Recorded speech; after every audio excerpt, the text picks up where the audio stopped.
భక్తి గుండెల్లో ఉండాలి. వాడే అసలైన హిందువు తప్ప బజార్లో పోతే దేవుడి బొమ్మ పెట్టి ఓట్లు అడుక్కునేటోడు బిచ్చపోడైతాడు తప్ప భక్తుడు ఎట్లయితాడు? బస్ స్టాండ్ల ముందు అప్పుడప్పుడు మనం చూస్తాం, పెద్ద స్తంభాలం పెట్టుకొని అయ్యప్ప బొమ్మ పెట్టుకొని, అయ్యా నా కాళ్ళు లేవు, నా చేతులు లేవు, నా కళ్ళు లేవు, దేవుణ్ణి చూసి పిచ్చమయ్యి నేను బతుకుతా అని. అట్లనే ఇవాళ బీజేపీ వాళ్ళు బొచ్చల ఓట్లు అడుగుతున్నారు. ఇంతకు మించిన దుర్మార్గం, ఇంతకు మించిన హిందూ ధర్మాన్ని వంచడం ఎక్కడైనా ఉంటుందా?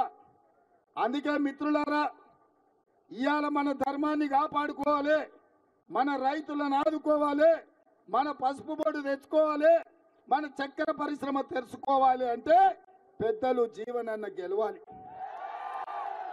మాకందరికీ పెద్దన్న